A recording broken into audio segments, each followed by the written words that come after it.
Dhe përshëndetje, po fillojmë një intervistë në radhës në prag të ndeshjes me Teutës, ndeshja e fundit e Ignatia Teuta e 4 fazave të rregullta të abstinences superiores, e cila zhvillohet në stadiumin Niko Dovana ditën e nesërme në orën 15:30. Është një ndeshje pas një intensiteti të ngjeshur të ndeshjeve dhe së bashku me intervistë për më shumë trajnerit e tona do të Shëndetje profesor. Si e vlerësoni përmballjen me Teutën në një moment kur ata janë jashtë çdo objektivi? Është e vërtet, vjen java fundit, vjen pjesa më e vështirë, që gjatë gjithë kësaj kohe i munduar të marrë vendin e parë. Kemi një skuadër përpara jashtë motivit, sepse ka siguruar po themi mbijetesën në Super League. Mendoj që do të jetë një ndeshje po themi shumë e fokusuar ose shumë mirë përgatitur nga ana jonë. Pastaj për pjesën e kundërshtarit është në një po themi një opsion që mendoj do të vi për të luajtur një futboll sigurisht jashtë objektivave dhe shpeshherë të skuadra sigurisht ngarkojnë skuadrën tjetër. Sa ndikim ka aspekti psikologjik në një ndeshje ku për Ignatian humbja nuk është një opsion?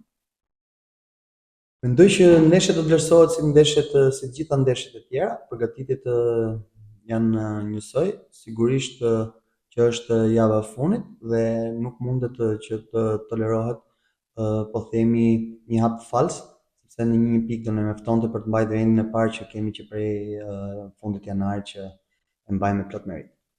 Sa e rëndësishme është që skuadra të fokusohet vetëm tek loja e vet dhe të mos ndikohet nga rezultatet e tjera?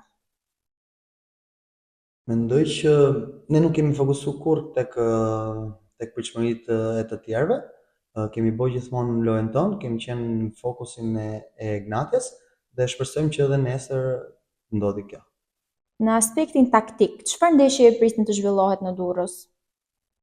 Mendoj që përndrimi të trajnerit po nis me Teutën, ka pas një tjetër filozofi, pas një tjetër fytyrë Teuta, ka bërë një futboll atraktiv dhe mendoj që në aspektin taktik nesër, siç e kemi parë edhe këtu në Rogozhin, ka qenë një përballje po themi taktike që përfundoi 1-1 dhe nesër pritet një ndeshje e bukur po ashtu. A parashikohen ndryshime në formacion apo në skemën e lojës për këtë sfidë? Mendoj sot do të marrim një përgjigje të saktë se ç'i do të kemi të gatshëm, sepse pas 120 minutave në ndeshjen e kupës para 2 ditësh, sigurisht kemi pas ngërçet tona, por megjithatë s'mund t'jap emra derisa të filloj stërvitja. A keni mungesa të rëndësishme dhe si planifikoni t'i kompensoni ato? Atëherë mungesat që dihen është Malota edhe Ndreca, por të tjerët besoj janë më afër grupit, por siç e thash do të pres orarin stërvitor që të bëjmë takimin e radhës. Në rast të arritjes të objektivit, çfarë do të përfaqësonte ky sukses për ju personalisht dhe për Ignatian si projekt? Jemi personalisht tek viti i tretë i projektit, sigurisht që ka ambicjet e mia, për mua shumë e rëndësishme është maratona, janë 36 javët, sigurisht që titulli është titull, bën mirë për klubin, bën mirë për mua, për të gjithë ne që përfaqësojmë Ignatian.